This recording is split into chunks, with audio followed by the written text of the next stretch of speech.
Então, massa muscular em baixa quantidade é doença?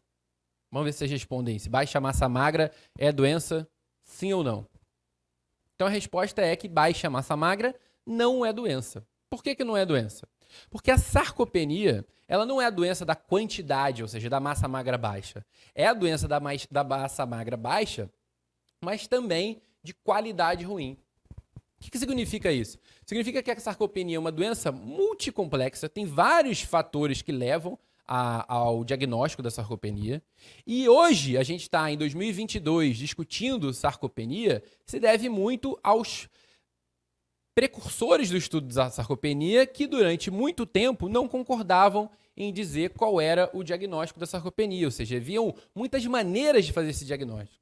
A gente tem, desde 2018, a definição do diagnóstico de sarcopenia seguindo alguns parâmetros. Então, essa é a diretriz mais aceita no momento. É uma diretriz que reforça o conceito de que a sarcopenia é uma doença da quantidade baixa de massa muscular com a funcionalidade baixa. E aí ele adianta aqui já no slide ó, que a funcionalidade pode ser diagnosticada com a força do aperto de mão ou avaliando a movimentação, e depois eu vou mostrar para vocês mais maneiras de fazer esse diagnóstico. Então, beleza. Para diagnosticar de sarcopenia, você tem que partir do conceito de que é uma quantidade ruim e uma qualidade ruim. Quem a gente vai diagnosticar, como que a gente vai quantificar? Então, essa diretriz 2018, que é do grupo europeu, fala para a gente seguir esse processo mnemônico que é o FACTS, ou seja, F de Find Cases, depois Assess, depois Confirm, depois Severity. Como é que é o Find Cases? Find é descobrir os casos e essa descoberta dos casos parte desse questionário que é o SARC-F.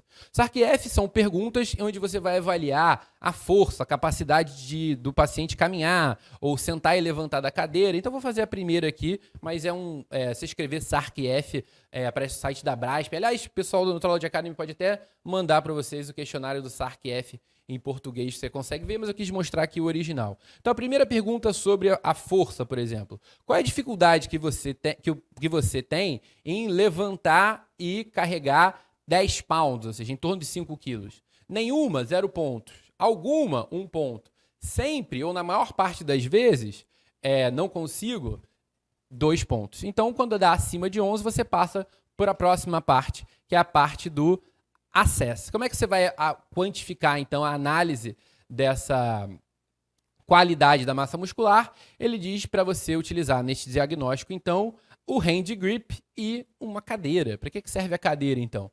O hand grip é aquele aparelho que você aperta, ó, você aperta assim, ele vai analisar a força do aperto de mão.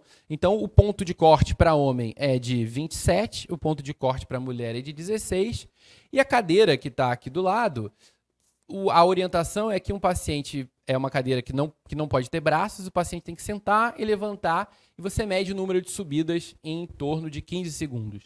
Se ele tiver mais do que 5 subidas, ou se a força do aperto de mão for maior do que 27 para homem, ou maior do que 16 para mulher, ele não tem a qualidade ruim. Se ele tiver um desses alterados, ou seja, um homem tem uma força do aperto de mão menor do que 27, ou não consegue fazer as 5, ele já tem essa alteração e aí sim deve evoluir para o diagnóstico da quantidade. Então, por que ele coloca esse processo? Porque essas diretrizes estão pensando em epidemiologia, né? Estão pensando em grandes populações e o acesso a uma bioimpedância, a um DEXA, é mais caro do que o acesso à força do aperto de mão, que é um hand grip, ou do que uma cadeira, que são diagnósticos da funcionalidade. Então, por isso, é muito importante lembrar que existe muitas vezes a confusão, porque as pessoas partem do pressuposto de que quando avalia a quantidade de músculo, já foi feita a análise da qualidade muscular antes. Só que nem sempre, né? Então, diagnóstico de sarcopenia é quantidade e qualidade. E aí, quando a gente vai falar de quantidade e qualidade, a gente tem o ponto de corte da qualidade do hand grip, 27 para homem e 16 para mulher. Sentar e levantar da cadeira, a gente tem o ponto de corte, então, naqueles 15 segundos, tem que ter feito mais do que os 5 sentadas sentar e levantar mais do que 5 vezes.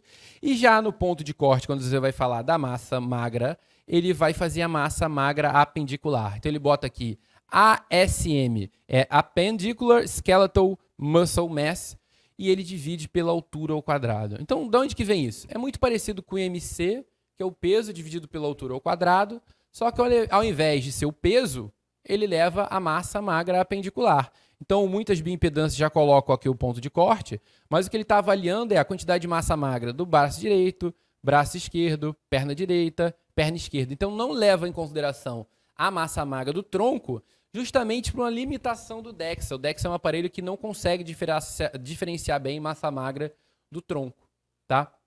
E aí, lembrando que um grande ponto de confusão é que ele leva em consideração massa magra. E o paciente edemaciado, às vezes, tem uma massa magra alta. Então, é muito comum a gente ter falso negativo, ou seja, um paciente que está edemaciado, aparece que tem esse Skeletal Muscle Index dividido pela altura ao quadrado acima de 7 ou acima de 6, e, na verdade, ele tem essa alteração.